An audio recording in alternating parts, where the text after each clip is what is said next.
Good morning. Happy Monday. Hope you had a great weekend. On Friday, we were looking at Hebrews 12:1. I want to look at that passage again for just a second. As you hopefully remember, it was about a race. It was about running. It was about pressing on.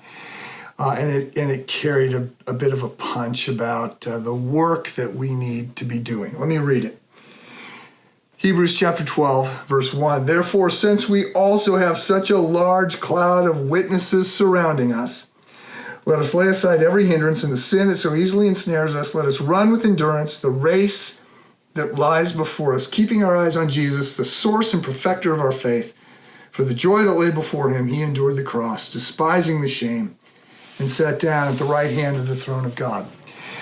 So I mentioned this passage last Friday. We looked at a picture of an ancient racetrack and the stands there, the cloud of witnesses looking at the people running the race.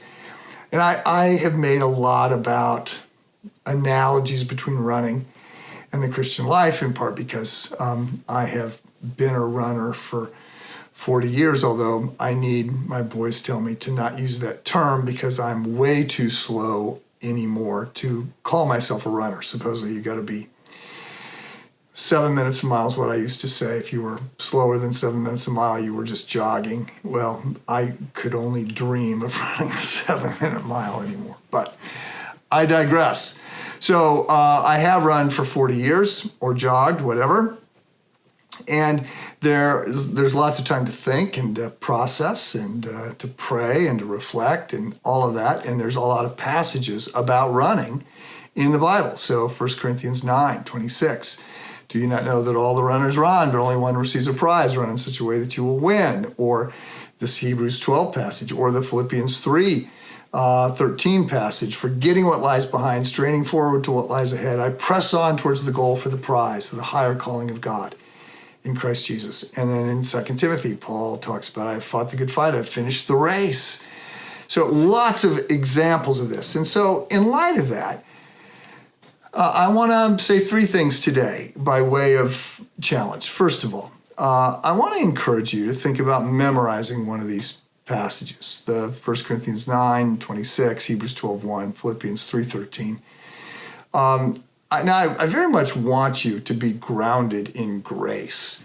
And so I don't want you to adopt some sort of anxiety-producing works righteousness kind of mindset that, I've got to do this. I've got to run the race. I've got to push on harder. I've got to, in order for God to love me, in order for me to be right with him, saved, forgiven.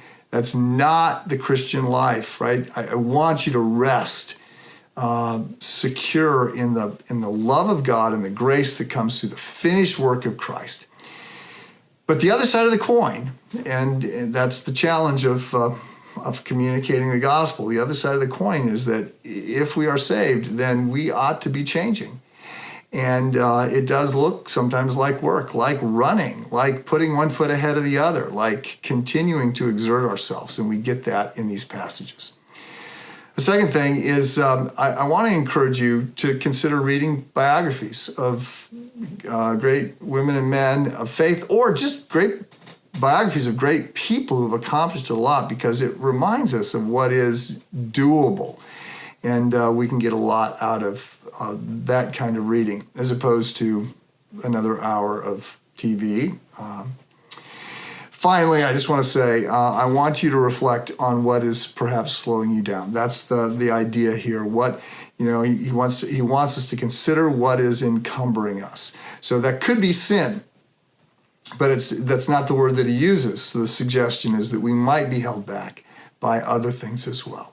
So we'll move on tomorrow, but I want you to consider memorizing a passage to help you find some ongoing verve to press on towards a whole sanctification process, finishing, pressing ahead, ending well. The Christian life, it's not about how we start, it's about how we end.